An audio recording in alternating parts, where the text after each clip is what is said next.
Au niveau des ères précessionnelles, le point vernal joue un rôle essentiel.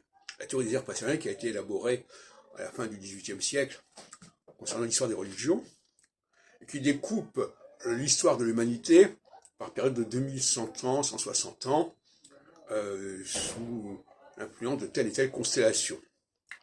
Alors, si l'on travaille sur une nouvelle idée, à savoir que le point vernal n'est pas à 0 bélier, mais à 0 poisson, tout est décalé de 30 degrés.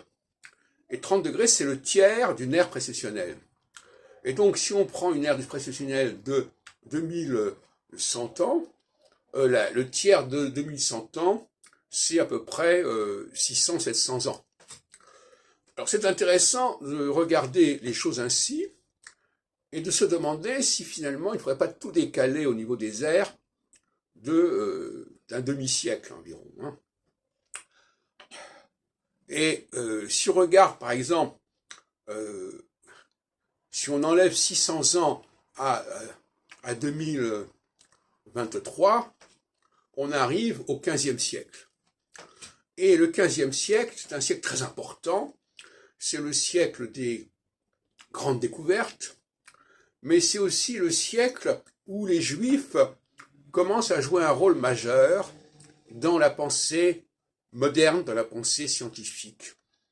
C'est aussi le moment, d'ailleurs, où il y a l'expulsion des Juifs d'Espagne, en 1492.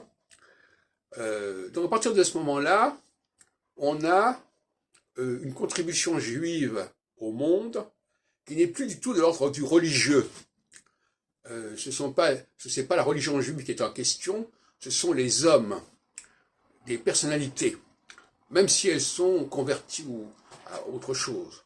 Alors, parmi les grands juifs qui se sont succédés depuis le XVIIe siècle, pour ne pas revenir plus haut, nous avons Spinoza, nous avons Karl Marx, nous avons Freud, nous avons Einstein, et bien d'autres, dans tous les domaines, artistiques, scientifiques, politiques.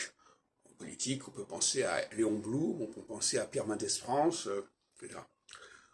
Et si on remonte 500 ans avant Jésus, puisque tout est décalé de 500 ans, on trouve la période du 5e, 6e siècle, avant notre ère, qui est extrêmement féconde, avec notamment le personnage de Socrate, mais aussi d'autres personnages, je crois Confucius, etc. Et on considère généralement que cette période du 5e siècle, qui englobe également Aristote, a été déterminante, et peut-être plus déterminante que l'apparition de Jésus. Voilà, donc c'est une piste que je lance, moi qui ai publié en 1979 l'ouvrage majeur Aquarius, l'univers du Verseau.